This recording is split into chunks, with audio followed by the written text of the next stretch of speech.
Hi friends, welcome back to my channel. ನಾನು ಶೋಭಾ. ನಾನು ಇವತ್ತು ಬೆಳಿಗ್ಗೆನೇ ಲಾಗ್ ಸ್ಟಾರ್ಟ್ ಮಾಡಿದ್ದೀನಿ. ಸೊ ಟೈಮ್ ಆಗಿದೆ ಫ್ರೆಂಡ್ಸ್ 9 ಗಂಟೆ.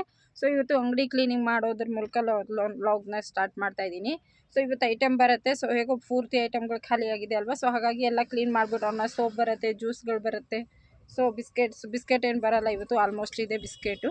ಸೊ ಮಿಕ್ಕಿದ ಐಟಮ್ ಎಲ್ಲ ಜೋಡಿಸ್ಕೊಳ್ಳೋದಕ್ಕೆ ಸ್ವಲ್ಪ ಕ್ಲೀನ್ ಮಾಡೋಣ. ಈ ಜಿರಳೆಗಳದ್ದು ಒಂದು ತುಂಬಾ ಹಿಂಸೆ ಆಗಿಬಿಡುತ್ತೆ. ಜಿರಳೆ ಎಷ್ಟು ಕ್ಲೀನ್ ಮಾಡಿದ್ರೂ ಜಿರಳೆನೇ ಹೋಗೋಲ್ಲ. ಸೊ ಹಾಗಾಗಿ ಎಲ್ಲ ಸ್ಪ್ರೇ ಮಾಡಿದ್ದೀನಿ. ಎಲ್ಲ ನೋಡ್ಬೋದು, ಫುಲ್ ಹಡ್ಕೊಂಡಿದೆ ಅಂಗಡಿ ಫುಲ್ಲು. ಸೊ ತೋರಿಸ್ತೀನಿ ಇವಾಗ. ಸೊ ಬನ್ನಿ ಫ್ರೆಂಡ್ಸ್, ಇವತ್ತಿನ ನನ್ನ ಮಾರ್ನಿಂಗ್ ಟು ಈವ್ನಿಂಗ್ ರೂಟೀನ್ನ ಶೇರ್ ಮಾಡ್ತಾ ಇದ್ದೀನಿ. ಸೊ ವಿಡಿಯೋ ಏನಾದ್ರು ನಿಮ್ಗೆ ಇಷ್ಟ ಆಗುತ್ತೆ ಮತ್ತು ಯಾರು ಸಬ್ಸ್ಕ್ರೈಬ್ ಆಗಿಲ್ಲ ಅಂದರೆ ಸಬ್ಸ್ಕ್ರೈಬ್ನ ಮಾಡ್ಕೊಳ್ಳಿ. ಅಲ್ಲಿ ಆಲ್ ಅನ್ನೋ ಆಪ್ಷನ್ ಇರುತ್ತೆ, ಅದನ್ನು ಕ್ಲಿಕ್ ಮಾಡೋದ್ರಿಂದ ನಾನು ಹಾಕೋಂಥ ವಿಡಿಯೋ ನಿಮಗೆ ಡೈಲಿ ನೋಟಿಫಿಕೇಷನ್ ಬರುತ್ತೆ. ಮತ್ತು ಫ್ರೆಂಡ್ಸ್, ಫ್ಯಾಮಿಲಿ ಮೆಂಬರ್ ಎಲ್ಲರಿಗೂ ಶೇರ್ ಮಾಡಿ ಅಂತ ಹೇಳ್ತಾ ಇವತ್ತಿನ ವ್ಲಾಗ್ನ ಸ್ಟಾರ್ಟ್ ಮಾಡೋಣ. ಸೊ ಪೂರ್ತಿ ಎಲ್ಲ ಅಂಗಡಿ ಪೂರ್ತಿ ಹಡ್ಕೊಂಡಿದೆ. ಸೊ ಎಲ್ಲ ಸೆಟ್ ಮಾಡಬೇಕು. ಸೊ ನಾನೆಲ್ಲ ಕೆಲಸ ಮುಗಿಸಿದಾದ್ಮೇಲೆ ನಾನು ವ್ಲಾಗ್ಸ್ನ ಕಂಟಿನ್ಯೂ ಮಾಡ್ತೀನಿ. ಸೊ ಇವಾಗ ತೋರಿಸ್ತೀನಿ ನಾನು ಯಾವ ಥರ ಆಗಿದೆ ಅಂಗಡಿ ಅಂಥೇಳಿ. ತುಂಬಾ ಇದಾಗ್ಬಿಟ್ಟಿದೆ. ಎಲ್ಲ ತೆಗೆದಾಕ್ಬಿಟ್ಟು ಸ್ಪ್ರೇ ಎಲ್ಲ ಮಾಡಿಬಿಟ್ಟಿದ್ದೀನಿ ಅಂಗಡಿಯಲ್ಲಿ ಜಿರಳೆದು.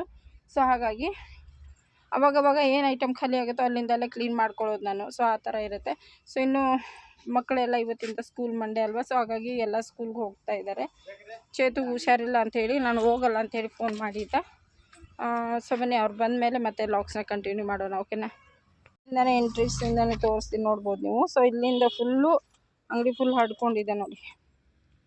ಇಲ್ಲ ಆಲ್ಮೋಸ್ಟ್ ಐಟಮ್ಗಳು ಖಾಲಿ ಆಗಿದೆಯಾ. ಸೊ ಇವೆಲ್ಲ ಬರೋದ್ರಿಂದ ನಾನೆಲ್ಲನೂ ಬಿಸ್ಕೆಟ್ಸ್ ಆಗ್ಬೋದು, ಸೊ ಪ್ರತಿಯೊಂದೂ ಎಲ್ಲ ಜೋಡಿಸ್ಬೇಕು ನೋಡಿ. ಇಲ್ಲೆಲ್ಲ ಬ್ರಷ್ ಎಲ್ಲ ಜೋಡಿಸೋಣ ಅಂಥೇಳಿ ಸೊ ಇಲ್ಲಿ ಇಟ್ಟಿದ್ದೀನಿ.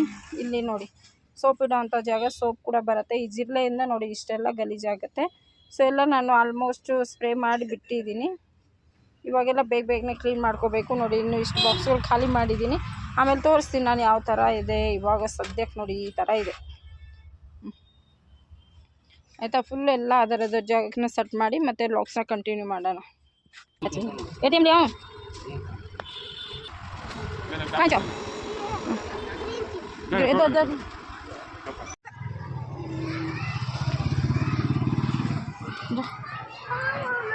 ನೋಡಿ. ಇವತ್ತು ನಾಷ್ಟ ಪುಳಿಯೋಗರೆ. ಪಾಪುಗೆ ಸ್ಕೂಲ್ ಬಿಟ್ಬಿಟ್ಟು ಬಂದು ಸೊ ಇವಾಗ ನಾಷ್ಟ ಮಾಡ್ತಾಯಿದ್ದೀನಿ. ಸೊ ಬೆಳಿಗ್ಗೆಯಿಂದ ಟೀ ಕೂಡ ಕುಡ್ದಿಲ್ಲ ನೋಡಿ. ಎಷ್ಟೊಂದು ಕೆಲಸ ಇನ್ನೂ ಬಾಕಿ ಇದೆ. ಸೊ ಫಸ್ಟ್ ಪಾಪುನ ಬಿಟ್ಬಿಟ್ಟು ಬಂದು ನಾಷ್ಟ ಮುಗಿಸಿ ಆಮೇಲೆ ನಾನು ಐಟಮ್ ಎಲ್ಲ ಜೋಡಿಸ್ಕೋಬೇಕು.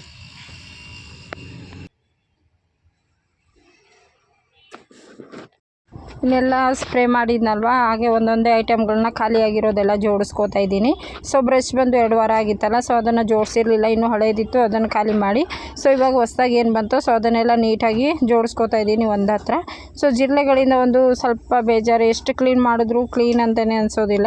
ಸೊ ಸದ್ಯಕ್ಕೆ ಸ್ಪ್ರೇ ಮಾಡಿದ್ರೆ ಸಾಯತ್ತೆ, ಮತ್ತು ಇನ್ನೂ ಜಾಸ್ತಿ ಆಗಿರುತ್ತೆ. ಸೊ ಏನೇನು ಮನೆ ಮದ್ದುಗಳು ಎಲ್ಲ ಮಾಡಿ ಬಿಟ್ಟಿದ್ದಾಯಿತು. ಸೊ ಹೋಗೋದೇ ಇಲ್ಲ, ಎಲ್ಲಿ ನೋಡಿದ್ರೂ ಇದ್ದೇ ಇರುತ್ತೆ ಅನ್ಕೋತೀನಿ ನಾನಂತೂ. ಸೊ ಸುಮಾರು ಇರುವೆ ಅಂದರೆ ಜಿರಳೆದು ಪುಡಿ ಹಾಕಿದೆ, ಸೊ ಸ್ಪ್ರೇ ಮಾಡಿದೆ, ಎಷ್ಟೋ ಲಿಕ್ವಿಡ್ಗಳು ಹಾಕಿದೆ, ಹೋಗಲೇ ಇಲ್ಲ. ಅಂಗಡಿಯಿಂದ ನಮ್ಮ ಮನೆಯಲ್ಲಿ ಕೂಡ ಆಗಿಬಿಟ್ಟಿದೆ. ಸೊ ಬ್ಯಾಗೆಲ್ಲ, ಊಟದ ಬ್ಯಾಗೆಲ್ಲ ತೊಗೊಂಡು ಹೋಗ್ತೀವಲ್ವ, ಸೊ ಅದರಲ್ಲಿ ಸೇರ್ಕೊಂಡಿರುತ್ತೆ ಚಿಕ್ಕ ಚಿಕ್ಕ ಜಿರಳೆಗಳು. ಸೊ ಹಾಗಾಗಿ ಮನೆಗೂ ಫುಲ್ ಆಗಿಬಿಟ್ಟಿದೆ. ನಮ್ಮ ಮನೆಯಲ್ಲೂ ಎಷ್ಟು ಕ್ಲೀನ್ ಮಾಡಿದ್ರೂ ಹೋಗೋದೇ ಇಲ್ಲ. ಸೊ ಬನ್ನಿ ಫ್ರೆಂಡ್ಸ್, ಮತ್ತೆ ನೆಕ್ಸ್ಟು ಏನೇ ಐಟಮ್ ಕೂಡ ಬರಬೇಕು. ಪಾಪುಗೆ ಸ್ಕೂಲ್ಗೆ ಬಿಟ್ಟಾಯಿತು, ಇನ್ನೇನು ಅವ್ನು ಬರೋ ಟೈಮ್ ಕೂಡ ಆಯಿತು ಫ್ರೆಂಡ್ಸ್. 12 ಗಂಟೆ ಮುಗೀತು ಕೆಲಸ. ಇನ್ನೂ ಕೆಲವೊಂದು ಕೆಲಸಗಳು ಬಾಕಿ ಇದೆ. ಸೊ ನಿಧಾನಕ್ಕೆ ಮಾಡ್ಕೊಳ್ಳೋಣ ಅಂಥೇಳಿ ಫಸ್ಟು ಕಸನ ಗುಡಿಸಿದ್ದೀನಿ. ಸೊ ಇವಾಗ ಇಷ್ಟು 1 ವಾರದಿಂದ ಜಾಸ್ತಿ ಕ್ಲೀನಿಂಗ್ನ ಮಾಡೇ ಇಲ್ಲ. ಮಕ್ಕಳು ತುಂಬ ಗಲೀಜು ಮಾಡ್ತಾರೆ. ಅದು ಕುರ್ಕುರೆ, ಚಾಕ್ಲೇಟ್ ಅದು ಇದು ತಿಂದು ಅಲ್ಲೇ ಹಾಕಿರ್ತಾರೆ. ಸೊ ಹಾಗಾಗಿ ಅವರಿದ್ದ ಕ್ಲೀನ್ ಮಾಡಿಲ್ಲ. ಸೊ ಇವತ್ತೆಲ್ಲ ಕ್ಲೀನಿಂಗ್ ಆಯಿತು. ಐಟಮ್ ಬಂದಮೇಲೆ ಇನ್ನು ನಾಳೆ ಅಷ್ಟು ಕೆಲಸ ಇರೋಲ್ಲ. ಇವತ್ತು ಹೆವಿ ಕೆಲಸ ಇತ್ತು.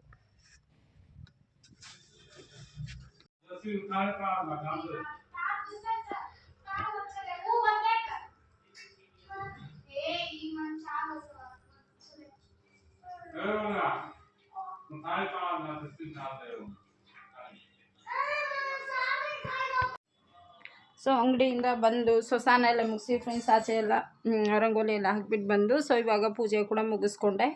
ಸೊ ಪೂಜೆ ಆದಮೇಲೆ ಇವಾಗ ಅಡುಗೆ ಮಾಡೋಣ ಅಂಥೇಳಿ. ಸೊ ಅಂಗಡಿ ರೂಟೀನು ಮನೆ ರೂಟೀನ್ ಎರಡೂ ಇರುತ್ತೆ.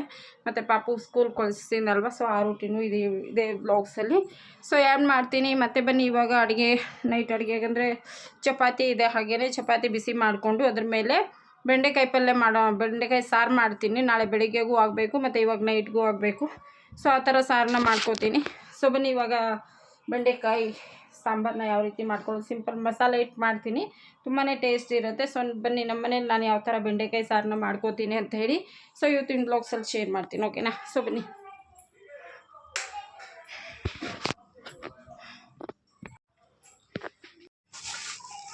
ಬೆಂಡೆಕಾಯಿ ಇದೆ, ಇವಾಗ ಕ್ಲೀನಾಗಿ ತೊಳೆದ್ಬಿಟ್ಟು ವಾಶ್ ಮಾಡಿ ಇದನ್ನು ಉರಿಬೇಕು.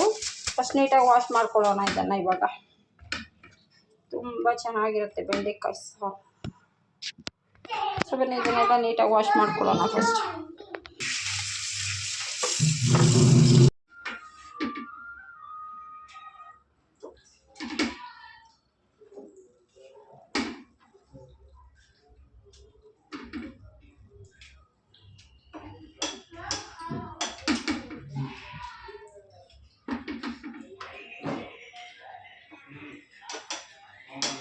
ಈ ಸೈಜ್ಗೆ ಕಟ್ ಮಾಡ್ಕೋತಾ ಇದ್ದೀನಿ ನಾನು ಬೆಂಡೆಕಾಯಿನ.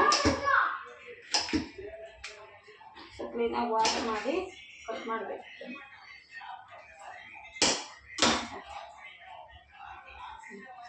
ಈ ಸೈಜ್ಗೆ ಎಲ್ಲ ಕಟ್ ಮಾಡ್ಕೋತೀನಿ ಫಸ್ಟ್. ನೋಡಿ ಇವಾಗ ಬೆಂಡೆಕಾಯಿ ಕಟ್ ಮಾಡಿ ಉರಿಯೋದಕ್ಕೆ ಇಟ್ಟಿದ್ದೀನಿ. ಒಂದೇ ಒಂದು ಡ್ರಾಪ್ಸ್ ಎಣ್ಣೆ ಹಾಕ್ಕೊಂಡ್ರೆ ಒಂಥರ ಅಂಟಂಟು ಲೋಳೆ ಥರ ಇರುತ್ತಲ್ಲ, ಸೊ ಆ ಥರ ಆಗೋದಿಲ್ಲ, ತುಂಬಾ ಚೆನ್ನಾಗಿರುತ್ತೆ. ಜಸ್ಟ್ ಒಂದು ಡ್ರಾಪ್ಸ್ ಎಣ್ಣೆ ಹಾಕಿ ಉರಿಬೇಕು.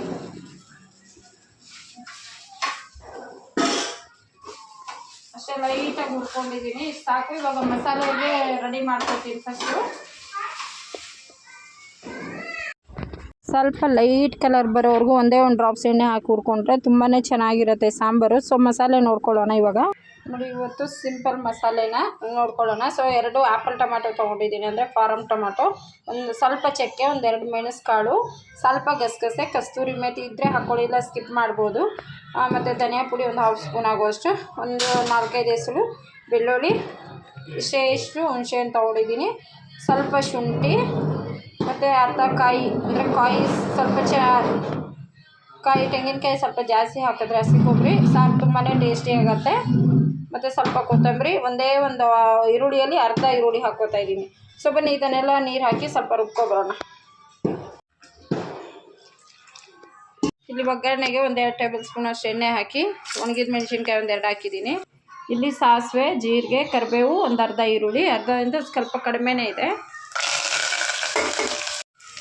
1 ಸ್ಪೂನ್ ಆಗುವಷ್ಟು. ನಾನು ಈರುಳ್ಳಿ ಎಲ್ಲ ಫ್ರೈ ಆದ ಕೂಡಲೇ 1 ಸ್ಪೂನ್ ಆಗುವಷ್ಟು ಚಿಲ್ಲಿ ಪೌಡ್ರನ್ನ ಹಾಕಿದ್ದೀನಿ. ಒಳ್ಳೆ ಕಲರ್ ಬರುತ್ತೆ ಸಾಂಬಾರು. ರುಬ್ಬಿರೋಂಥ ಮಸಾಲೆನ ಹಾಕ್ಕೊಳ್ಳೋಣ. ಸ್ವಲ್ಪ ಹಸಿ ವಾಸನೆ ಹೋಗೋವರೆಗೂ ಚೆನ್ನಾಗಿ ಫ್ರೈ ಆಗ್ತಾ ಇರಲಿ ಮಸಾಲೆ. ಇದು ಹುರಿದಿಟ್ಟಿರೋಂಥ ಬೆಂಡೆಕಾಯಿಗಳನ್ನ ಸೇರಿಸ್ಕೊಳ್ಳೋಣ ಮಸಾಲೆಯಲ್ಲಿನೇ. ನೀವು ಪಲ್ಯ ಏನಾರ ಮಾಡ್ಕೊಳ್ಳೋಂಗಿದ್ರೆ ನೋಡಿ ಇಷ್ಟೇ, ಬೆಂಡೆಕಾಯಿ ಮಿಕ್ಸ್ ಮಾಡಿ ಒಂದು 3-5 ನಿಮಿಷ ಸುಮ್ಮನೆ ಕ್ಲೋಸ್ ಮಾಡಿಟ್ಟು ರುಚಿಗೆ ತಕ್ಕಷ್ಟು ಉಪ್ಪು ಹಾಕಿ ಇಳಿಸ್ಕೊಂಡ್ರೆ ಚಪಾತಿಗೆ ಒಳ್ಳೆ ಪಲ್ಯ ಆಗುತ್ತೆ. ಸೊ ನಾನು ಸಾರು ಮಾಡ್ತಾ ಇರೋದ್ರಿಂದ ನೀರು ಹಾಕ್ಕೊಳ್ತೀನಿ. ಇದೇ ಮಿಕ್ಸಿ ಜಾರನ್ನ ತೊಳೆದು ಎಷ್ಟು ಬೇಕು ನೀರು ನೋಡಿಕೊಂಡು ಒಂದು 5 ನಿಮಿಷದಲ್ಲಿ ಬೆಂದು ಹೋಗುತ್ತೆ ಬೆಂಡೆಕಾಯಿ. ಆಲ್ಮೋಸ್ಟು ಹುರಿದಿದ್ದೀನಲ್ವ, ಸೊ ಹಾಗಾಗಿ ಬೆಂದಿರುತ್ತೆ. ನೋಡಿ ನಮಗೆ ಲೋಳೆ ಥರ ಅನಿಸೋದಿಲ್ಲ, ಸಾಂಬಾರು ತುಂಬಾ ಚೆನ್ನಾಗಿರುತ್ತೆ. ಸೊ ಇನ್ನೂ ಸ್ವಲ್ಪ ನೀರು ಹಾಕ್ಕೋತೀನಿ. ನೋಡಿ ಇಷ್ಟು ನೀರು ಹಾಕಿದ್ದೀನಿ, 3/4 ನೀರು ಹಾಕಿದ್ದೀನಿ. ಚೆನ್ನಾಗಿ ಕುದ್ದು ಇನ್ನೂ ಗಟ್ಟಿ ಆಗುತ್ತೆ. ನನಗೆ ಸಾರು ರೀತಿ ಬೇಕು, ಆದ್ರೂ ಇದು ಇನ್ನೂ ಗಟ್ಟಿ ಆಗುತ್ತೆ ನನಗೆ. ಇವಾಗ ರುಚಿಗೆ ತಕ್ಕಷ್ಟು ಉಪ್ಪು, ಸ್ವಲ್ಪ ಅರಶಿನ ಪುಡಿ ಮತ್ತು ಸಾಂಬಾರು ಪುಡಿನ ಹಾಕ್ಕೋತಾ ಇದ್ದೀನಿ 1 ಸ್ಪೂನು.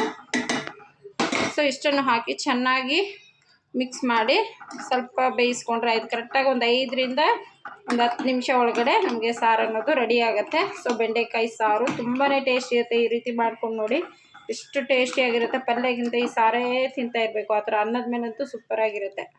ಸೊ ಬನ್ನಿ ಫ್ರೆಂಡ್ಸ್, ಇದು ಇನ್ನೂ ಬೇಯ್ತಾ ಇರಲಿ. ಅಷ್ಟರಲ್ಲಿ ನಾನು ಮಿಷಿನ್ಗೆ ಬಟ್ಟೆ ಕೂಡ ಹಾಕಬೇಕಿನ್ನು.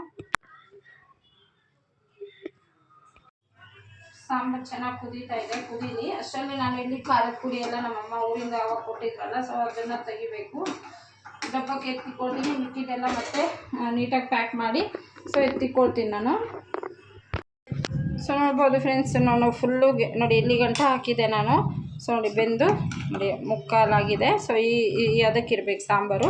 ಅನ್ನಕ್ಕೆ ತುಂಬ ಚೆನ್ನಾಗಿರುತ್ತೆ, ಚಪಾತಿ ಅನ್ನಕ್ಕೆ ತುಂಬಾ ರುಚಿಯಾಗಿರುತ್ತೆ. ಬೇಕಾದರೆ ಮಾಡಿ ನೋಡಿ.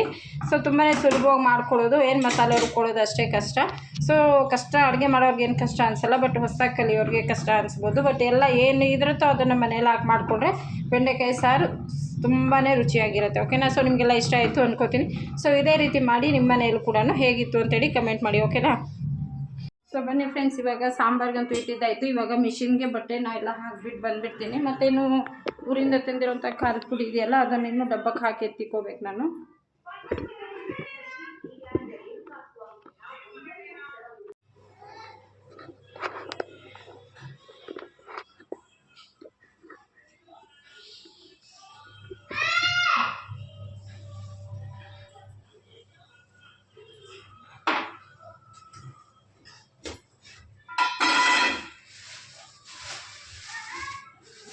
ಸೊ ಈ ರೀತಿ ಕವರಲ್ಲಿ ಹಾಕಿ ಪ್ಯಾಕ್ ಮಾಡಿ ಇಟ್ಬಿಟ್ಟಿರ್ತೀನಿ ನೋಡಿ. ಇಷ್ಟಿದೆ ಫುಲ್ಲು. ನಮ್ಮ ಮನೇಲಿ ಖಾರದ ಪುಡಿನ ತಿನ್ನೋದಿಲ್ಲ, ಬರೀ ಮೆಣಸಿನ್ಕಾಯಿ ಹಾಕಿ ತಿನ್ನೋದು ಜಾಸ್ತಿ. ಸೊ ಇದನ್ನು ಫುಲ್ ಮಾಡಿ ಇಡ್ತೀನಿ, ಬೇಗ ಬೇಗ ಖಾಲಿ ಆಗಲಿ ಅಂತೀನಿ.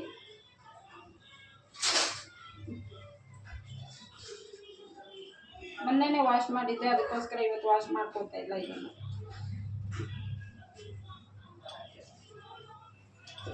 ಜಾಸ್ತಿ ಇದೆ. ಎಷ್ಟು ದಿವಸ ಆಯಿತು ತೊಗೊಂಬಂದು. ಬೇರೆಯವ್ರ ಮನೇಲೆಲ್ಲ, ನಮ್ಮ ಅಣ್ಣನ ಮನೆಯಲ್ಲೆಲ್ಲ ಖಾಲಿಯಾಗಿರುತ್ತೆ, ನಮ್ಮ ಅಕ್ಕ ಮನೆಯಲ್ಲೂ ಖಾಲಿಯಾಗಿರುತ್ತೆ.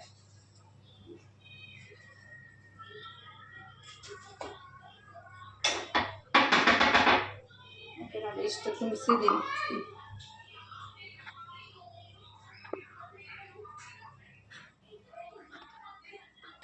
ಸೊ ಇದನ್ನು ಕ್ಯಾಪ್ ಹಾಕಿ ಇದನ್ನ ಎತ್ತಿಕ್ತೀನಿ. ಇನ್ನು ಮಿಕ್ಕಿದ್ದು ಸೊ ನೋಡಿ, ಇದು ಮತ್ತೆ ಏನಿದೆ ಗೊತ್ತಾ, ಇದೇ ಥರ ಕವರಲ್ಲಿ ಫೋಲ್ಡ್ ಮಾಡಿ ಇಕ್ಕಂದ್ರೆ ಸೊ ಗಾಳಿ ಹೋಗಲ್ಲ. ಮತ್ತು ತುಂಬ ದಿವಸ ಗಂಟ ನಾವು 1 ವರ್ಷ ಗಂಟನೂ ಸೊ ಇಟ್ಕೊಂಡು ತಿನ್ಬೋದು ಮೆಣಸಿನ್ಕಾಯಿ ಪೌಡ್ರು. ಸೊ ತುಂಬ ವೆರೈಟಿ ಮಸಾಲೆಗಳನ್ನ ಹಾಕಿ ಮಾಡಿರೋ ಅಂಥ ಇದು ಖಾರದ ಪುಡಿ.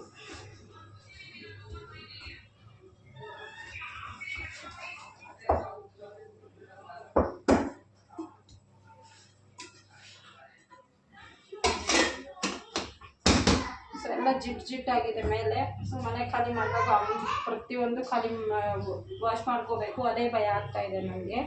ಸೊ ಯಾವಾಗ ಎಲ್ಲ ವಾಶ್ ಮಾಡ್ಕೊತೀನೋ ಏನೋ ಗೊತ್ತಿಲ್ಲ.